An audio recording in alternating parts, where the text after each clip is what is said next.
Glory be to the Father, and to the Son, and to the Holy Spirit, one true and God. We have come to the third Sunday after the feast of the Exaltation of the Holy Cross, and sort of the final day of the celebrations of the Silver Jubilee of this parish. So today we listen to Gospel according to Saint Mark, chapter 2, verses 23 follows. The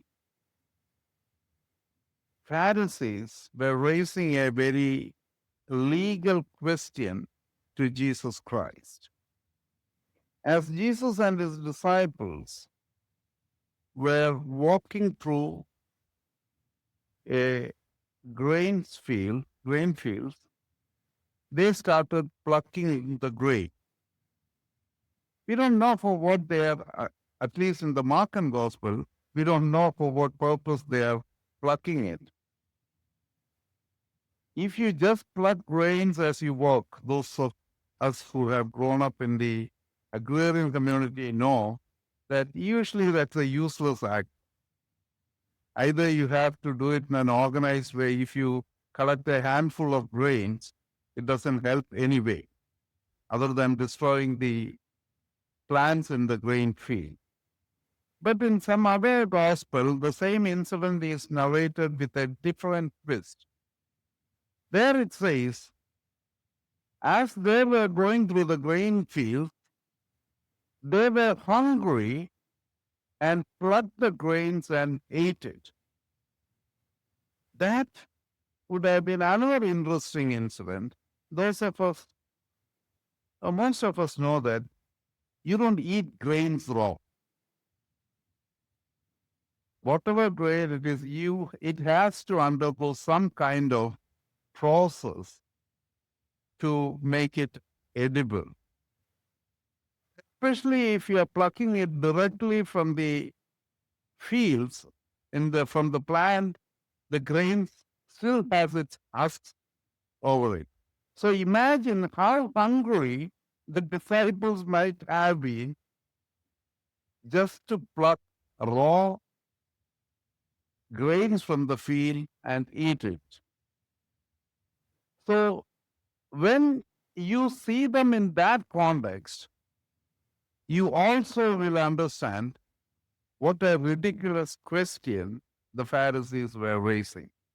Yes, technically it's a legal problem.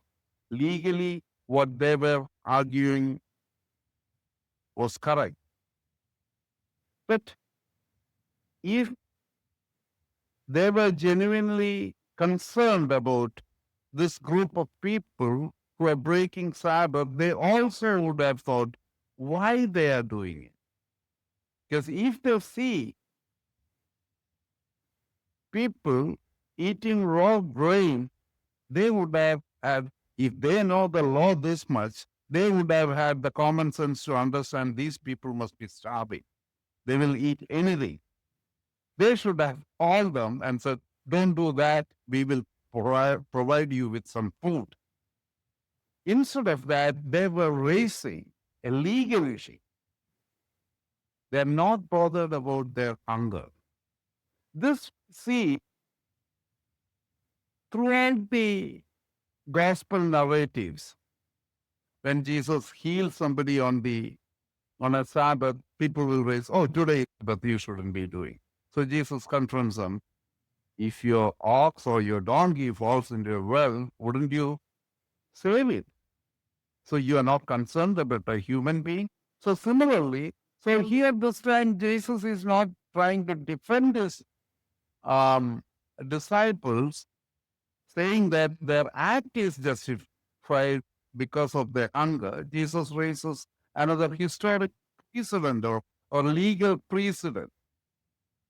Because you also have to remember, David is the most glorious king in the history of the Israelite people. Of course, Solomon We could say about his wisdom and his luxury or too many wives or any of those kind of things. But David is considered as the king. So always throughout the Hebrew literature, we see references pointing back to David. Even regarding Messiah, even Jesus Christ, there was he is going to establish the kingdom of David, not Solomon. So because of this key importance of David in their history, Jesus clearly points to what David did in emergency. So he points that David, when he was hungry, he took bread from the priest and ate it. And that particular bread was supposed to be eaten only by the priest. But David is justified in eating it because of his hunger.